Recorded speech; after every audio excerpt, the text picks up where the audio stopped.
Ta vision globale du monde de la sneakers. Enfin, qu'est-ce que tu cherches à apporter en fait? Parce que tu fais du custom, c'est ça? Ouais. Donc, le message que tu essaies de transmettre à travers. Le premier, c'est je veux fédérer.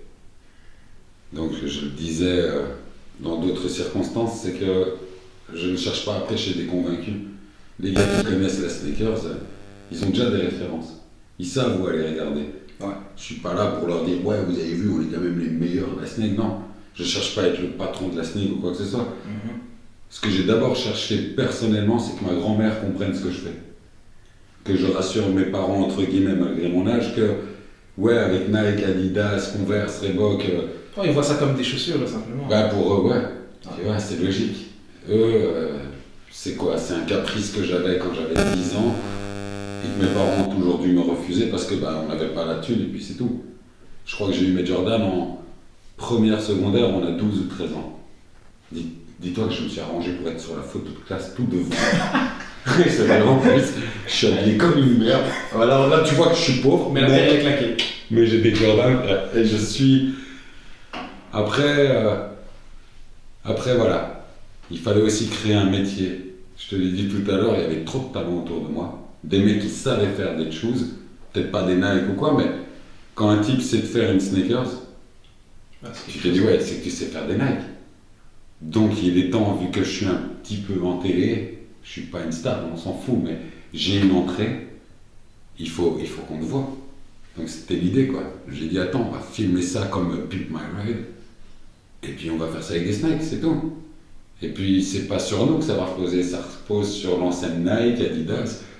Et moi, quand j'allais en vacances, peu importe le lieu, tu vois, même dans un bled grec où il y a 3 voitures qui passent, s'il y avait un logo Nike, je sais pas pourquoi, j'y allais, quoi.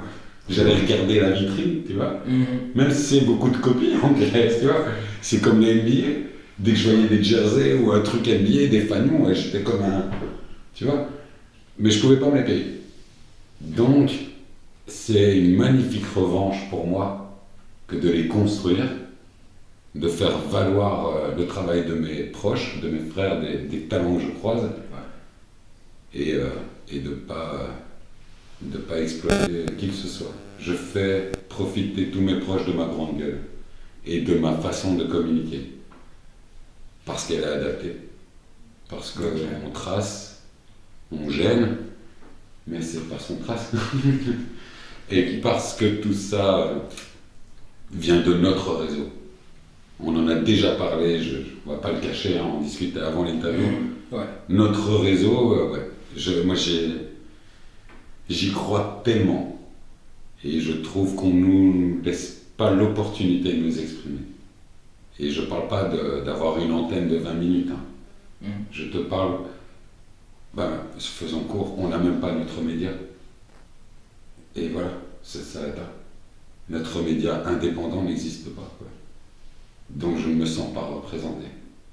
Je l'ai fait au travers d'émissions et je sais que dans mon émission on reconnaît plus la place Flaget, le Parvis de Saint-Gilles. Il n'y a pas Scarpé, il n'y a pas. Si, on reconnaît un peu.